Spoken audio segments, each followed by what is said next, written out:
فقلت يا أعز من قائل سبحانه فإذا قرأت ተአምር ይታይባት ነው።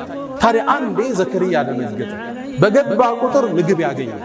እንዴ አይደል እንዴ እሷን የመንከባከብ ኃላፊነት መወስደው ምግብ ማን አመጣላት?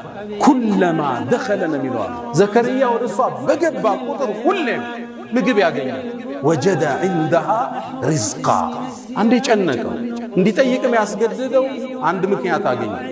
የክረምቱን ምግብ አላህ በበጋ ይሰጣታል። በበጋ ማይገኘውን በክረምት ይሰጣታል።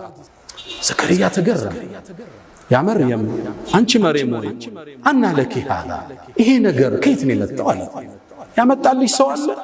እንዴት የክረምቱን በበጋ አገኘሽ? አንድ መልስ መለሰች። قالت هو من عند الله ይሄ የምታየው ሲሳይ ከአላህ ዘንድ እንዴ አለ ዘከርያ።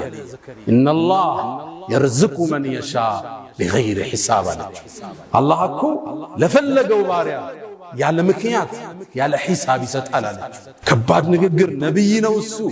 እንዲህ አይነት የቂን ከታናሿ ልጅ አየ። ነብዩላህ ዘከርያ ልጅ አልወለደም ነበር። እድሜው 120 ዓመት ደርሷል። ሚስቱ 98 ዓመቷ ነው። وكانت امرأتي عاقرا ማነች በዚህ ላይ እንዴት ታዲያ አላህ ያለ ገደብ እንዲሚሰጥ የበጋውን በክረምት ከሆነ እኔ ባረጅም ሚስቴ መሃን ብትሆንም ልጅ አይሰጠኝም እንዴ? ቻይናው አላህ አለ። የመርየምን ክስተት ሲያይ ወንድኔው ተነሳ። ሁናሊክ አላህ እዛ ቦታ አለ።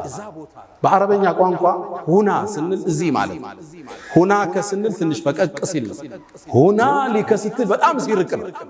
አላህ እዚህ ቦታ ላይ ከመርየም ወጥቶ ነው ዱዓ ያረገ። ለምን እዛ ቦታ አለ አላህ? ነብዩላህ ዘከርያ ይላሉ ሙፈሲሮች ልጅ አልወልድም የሚለው ተስፋው ጥግ ላይ ደርሷል። አርጅቷል። ሚስቱ መሃን ነች።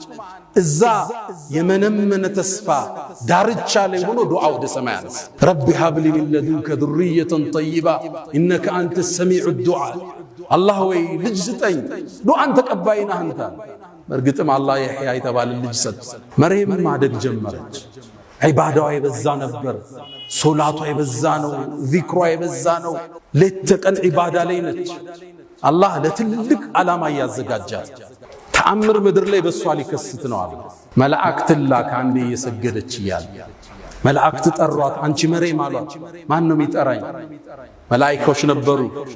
ኢነላህ አስጠፋኪ አላህ መርጦሻል አንቺ ወጠኸረኪ አስድቶሻል ወስጠፋኪ ዐላ ኒሳኢል ዓለሚን በዘመንሽ ካሉ ሴቶች ሁሉ አንቺን አላህ መርጧል አላት። ያ መርየም አንቺ መርየም እቁኑቲ ሊረቢኪ ወስጁዲ ወርከዒ መዐ ራኪዒን ከሰጋጆች ጋር ኢባዳሽን ጠንክሪ ለትልቅ ዓላማ ታጭተሻል አሏት መላእክቱ።